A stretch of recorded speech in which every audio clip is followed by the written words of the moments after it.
Welcome to LaTricia Creates. I am LaTricia. In today's video, we're going to make decorative throw pillows using placemats and our sewing machine. Let's take a look at the materials for this project. For this project, I'm going to use 2 placemats, a pillow form, a ruler, some scissors, a marking tool, a point turner, thread with matching bobbin. I'm also going to use a size 80-12 needle, some clips, an iron, my wool ironing mat, and a sewing machine. You ready? Let's make it. This is probably going to be one of the easiest sewing projects ever. There is no cutting of fabric. There's no measuring of fabric. All we have to do is sew the fabric. To make it even easier, what I'm going to do is mark the seam allowance onto the placemats. I have my ruler here. It already has the 1/2 inch marked here. I'm going to use a 1/2 inch seam allowance. My placemat is 19 inches long by 13 inches high. My pillow form is 12 by 18, so it should be the perfect size for this once I create this 1/2 inch seam allowance. Now, another thing you can do is decorate your placemat if it's kind of plain. What I did was I made word art using my DTF printer. I printed out this design, pressed it on to one side of the placemat. Now, what I'm going to do now is I'm going to mark the wrong side of the placemat. We want to sew them right sides together, so I have the wrong side of this placemat. This is the only one that I'm going to mark, and I'm going to leave a big opening at the bottom.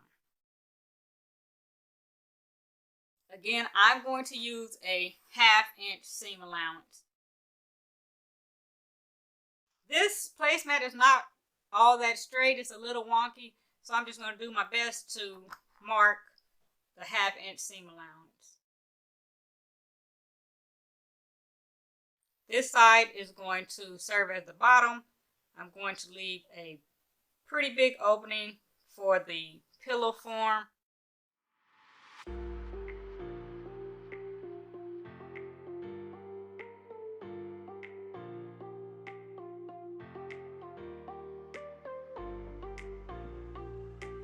Okay, now I have my seam allowance marked. Now I'm ready to pin my 2 pieces of fabric together.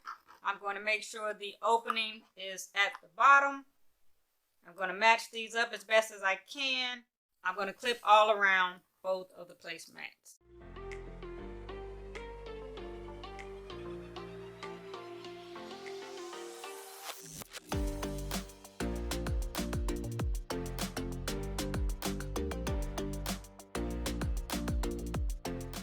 Now I'm ready to take it over to the sewing machine to get it sewn up. Again, so easy, straight lines. And that's it. I'm ready to thread my sewing machine and add my bobbin. I'm just going to follow the path on the machine. Each sewing machine is different, but basically they all have a path to follow, especially the modern day sewing machines.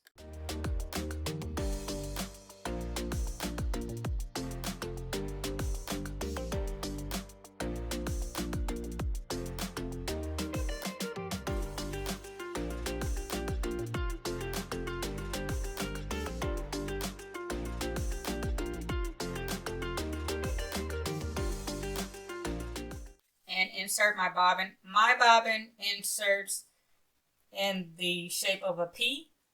Some people, theirs go in like a 9.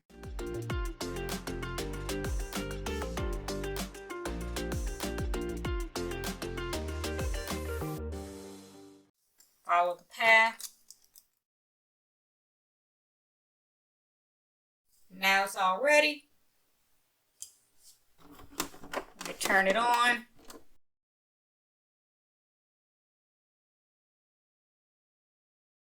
I'm going to use a 2.6 stitch length.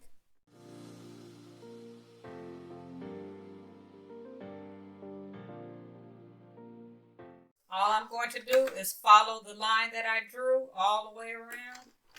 I'm going to take a couple of stitches forward, then I'm going to take a couple of back stitches and head on around the rectangle.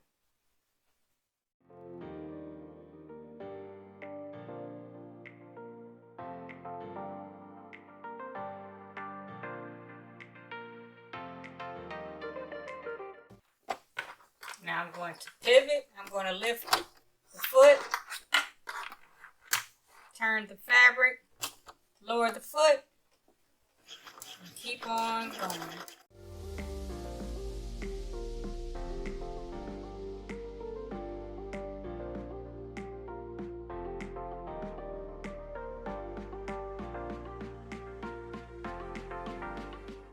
Take a couple of back stitches.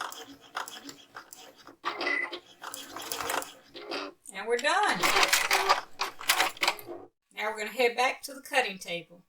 Our sewing is all done. Now I'm going to clip off some of these excess pieces of thread. Then we'll be ready to flip the pillow right side out.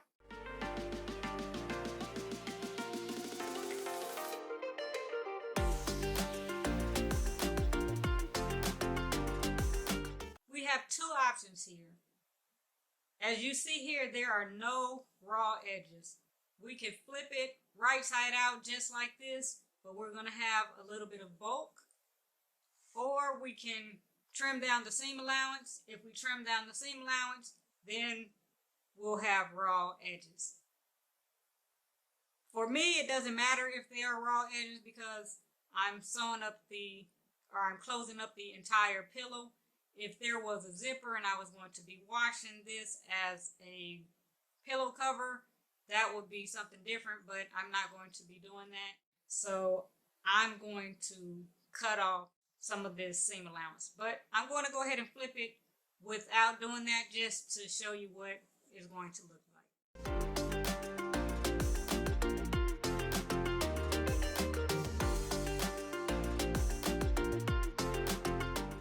We're not going to be able to get a real clean corner with all that bulk. See how thick that is?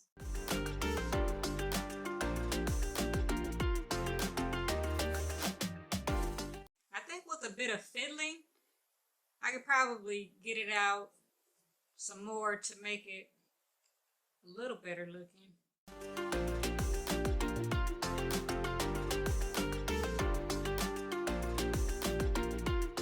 That's what you'll get if you don't trim down the seam allowance.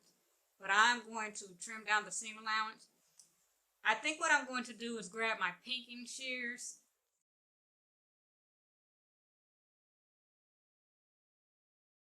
And when I trim down my seam allowance, I'm not going to touch the part with the opening. I'm going to leave that just as it is.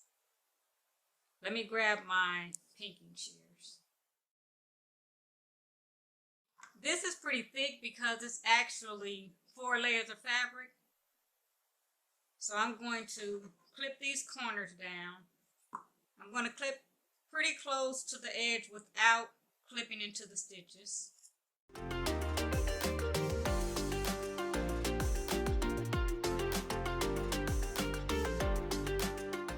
Now I'm going to trim down the other sides using the pinking shears.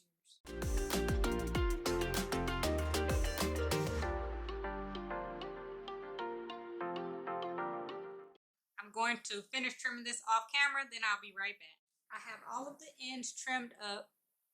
If you don't have pinking shears, you can use regular scissors. If you don't want your ends to be frayed, you can take it back to the sewing machine and use a zigzag stitch. Or if you have a serger, you can serge the edges. Now I'm ready to flip it right side out.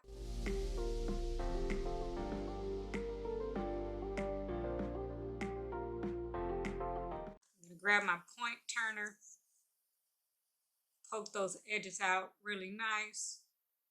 You see how much better this looks without all the bulk?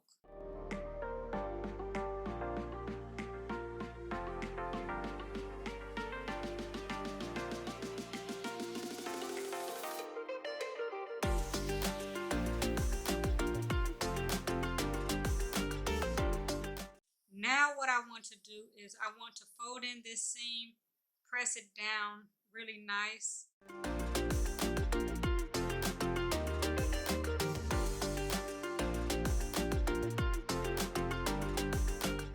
I am using steam. This is a pretty thick seam.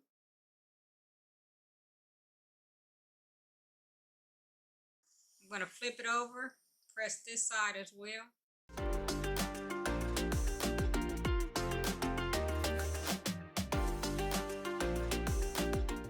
I'm going to go ahead and press all around.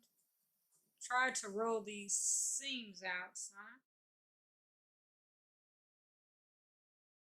Now I'm ready to add the insert. This is so cute. These inserts, I got these on clearance from Crate & Barrel for like $3 and some change.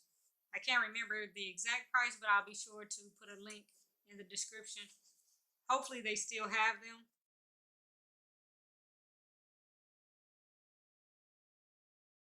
Look at this. It is so cute. Now what we have to do is close this seam. There are a couple of ways we can do it, or a few ways. One, we can pin it down, take it back to the sewing machine, and stitch close to the edge. That's not the best looking or the cleanest, but it can be done. We can also hand stitch it using a ladder stitch, which is probably the best, but hand stitching is really not my thing.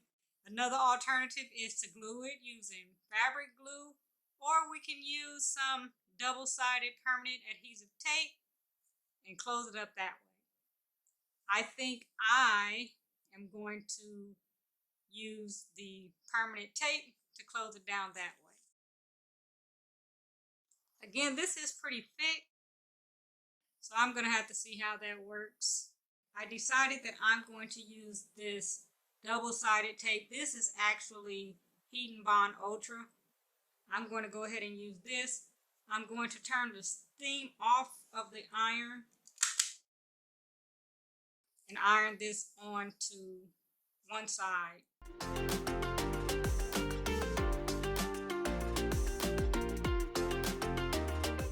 I'm going to add another little piece because this is not far enough on the end.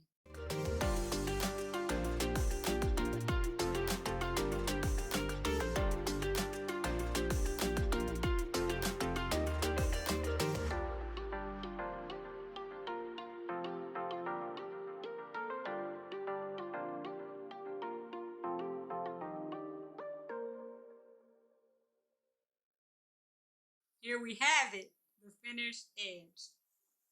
I'm going to let it sit for a few minutes, then I'll fluff it out and I'll be back to show you the final project. I gave the adhesive a chance to dry. Now it's all dry. Here's what it looks like. It's nice and secure.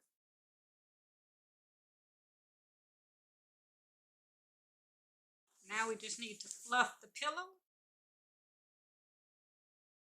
Here's a closer look at the final project.